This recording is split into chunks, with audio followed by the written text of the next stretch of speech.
I stand in solidarity with the police and all men and women in uniform, like the ones who serve this nation and protect it so people like me can be free. I stand in solidarity with President Donald J. Trump. I voted for him in 2016, and I'm going to be voting for him again. God bless that man and everything that he's done for this country. As I'm making this video, there are massive race riots all throughout the United States, mostly in Democratic-run cities and counties and states or whatever, and they're pretty violent. People have died. The rioters, the Black Lives Matter activists, the Antifa types, they have killed people. They have taken people hostage in their own homes. They have destroyed businesses. They've, burned people's homes to the ground, along with just entire city blocks. It's pretty disgusting. I don't stand in solidarity with Black Lives Matter activism. I don't stand in solidarity with Antifa or any of these ideologues on the left. I think they're disgusting. I think they're deplorable. And I never want to carry water for them. With that being said, I don't agree with the fate of George Floyd. I think those police officers handled that situation pretty poorly. Granted, I wasn't there. I don't know what it's like to be a police officer. I have some idea, given my background, but I just feel like that entire situation could have been avoided for one reason or another. And it's very disgusting, the things that I witnessed in terms of his arrest and his treatment.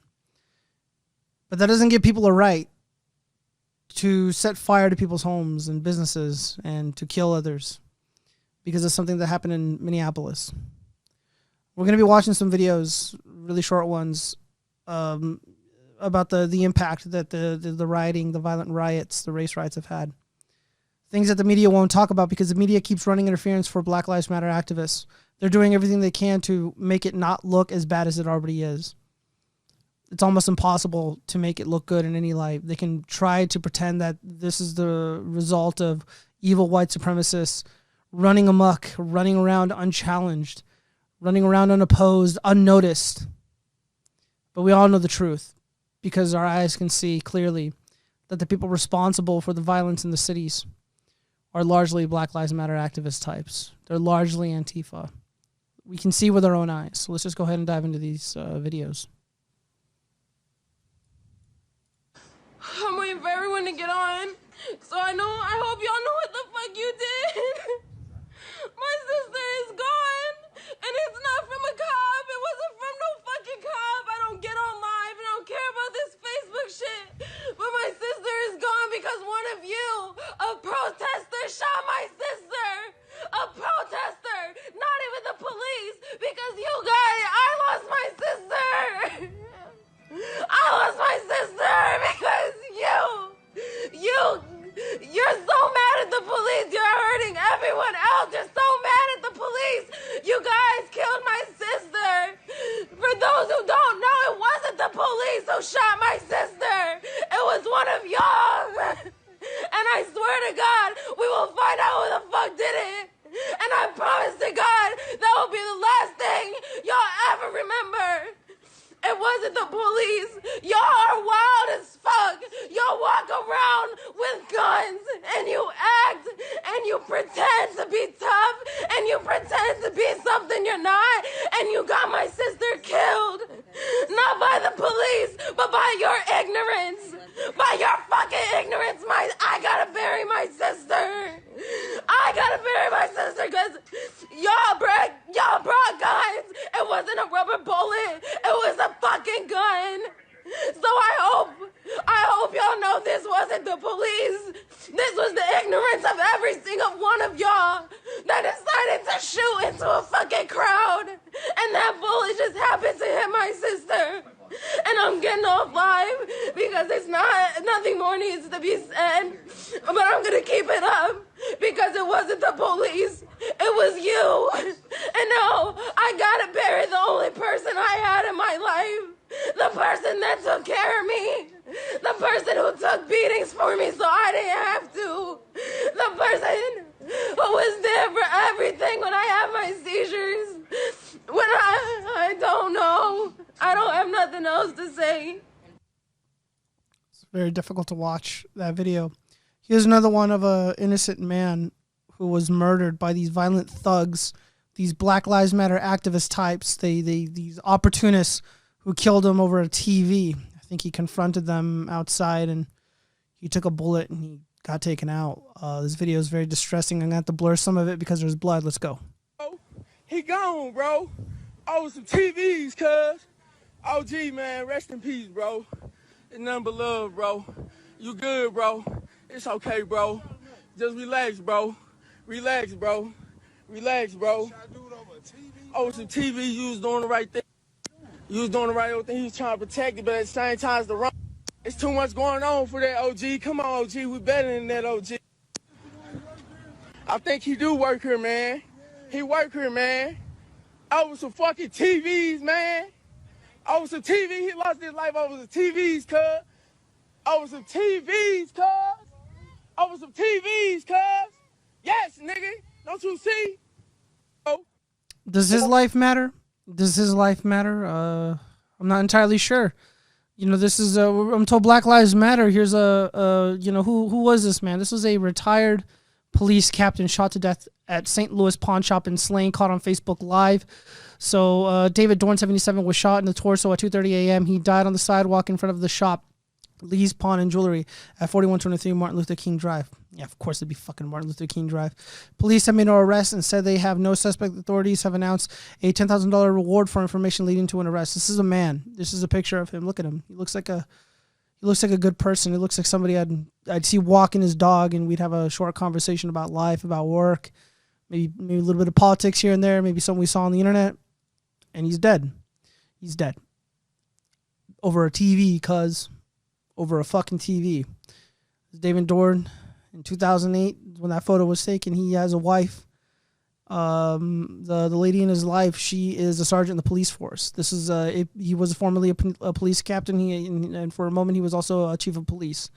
This is a decorated law enforcement personnel, or a law enforcement person, former, and he worked an honorable. His career has been nothing short of honorable, and just wonderful. And he was trying to do the right thing in life. Even at the age of 77, he didn't have to. He should be retired, sitting on a beach, vacationing, you know, enjoying however many years he's got left. And he did, up until the very end, he did the right thing, and he died alone, surrounded by fucking thugs and rioters and looters and just useless shitheads. That is David Dorn's life. Captain of the police, chief of police, married to a wonderful lady who also serves the community as a sergeant in the police force. Honorable man, gone. His life was snuffed out of this world over a fucking TV because of these Black Lives Matter activists, because the media keeps running interference for these ideologues, these dangerous ideologues. Here's another story a little bit closer to home. So Metro shooting left officer critically injured and on life support. So Las Vegas Metro Police say 29-year-old officer Shea McAlinos was shot and critically injured while working patrol during a protest over the death of George Floyd Monday night on the Las Vegas Strip. According to witnesses and police, the protest was peaceful for most of the evening. Bullshit. And then around 11:30 p.m., tensions escalated. Metro says McAlinos, who has worked with the department for 4 years, was a part of a group of additional officers who were called to the 2800 block of South Las Vegas Boulevard to assist with a group of rioters who were throwing rocks and bottles at officers. So this is the piece of shit. Of course, he's a fucking scumbag. He's got a face tattoo. And he just looks like a fucking loser, low IQ shithead. This is the moron that shot this young man in his prime. For what, dude? For fucking what? Over an incident that you have no connection to. So according to Metro Police, surveillance video shows firing a handgun at the officers as he walked it down the street. Detectives tracked Samanigo to a motel located across the street from the shooting. SWAT officers responded and took Samanigo into custody. So this is what's happening in America right now. You know, they're trying to play it off like this is. They're trying desperately to get the slime off the so-called peaceful protesters. They're doing their best to put lipstick on this pig, but it's already too late. This is a PR disaster for the Black Lives Matter activists, for the Antifa losers. There's no coming back from this. All they've done was enrage people who would have otherwise been on their side, because the majority or almost all of the cities that are being burned are majority ran by the Democratic Party, by Democratic politicians, local officials, et cetera, et cetera. They're all Democrats. They failed to protect the citizenry.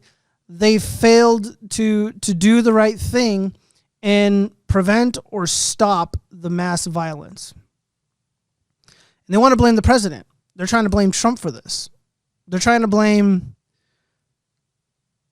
everybody but the rioters, everybody but the looters, because to do so would be to throw slime on whatever legitimate protests are being had, whatever group of people that are airing their legitimate grievances. And the thing is, it's like, I haven't met a single person that agrees with what the police did to George Floyd. George Floyd is a piece of shit. He has generally always been a scumbag his entire life, and he was likely committing a crime. But George Floyd deserved to get justice, deserved to be judged by his peers in the court of law, and that didn't happen. Oh fuck! Hopefully this doesn't start anything.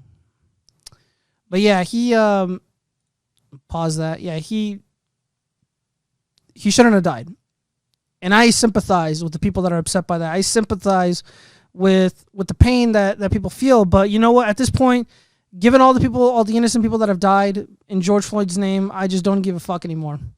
I don't fucking care. Just because some bad shit happens doesn't give you the right to destroy other people's homes, their businesses, or to kill others, or to beat the shit out of them. And you can blame the white supremacists all you want, but there aren't incidences of racism regarding this. This is simply people horrified. Mostly Democrats are horrified at the violence that they are witnessing and experiencing in the streets. People who had nothing to do with what happened to George Floyd, who are likely sympathetic towards George Floyd's family. And all the goodwill has been erased, in my opinion. And the Democrats are going to feel it. All these ideologues are going to feel it in November, because a lot of us are going to be voting for Donald J. Trump again in 2020. In a few short months, because of how disgusting and horrifying these people have been behaving. You guys are a bunch of fucking thugs. You're low lives. You're low IQ shitheads. And this is not acceptable. This is getting people to not have sympathy for your cause, or to have, or to be empathetic towards the message that you hold.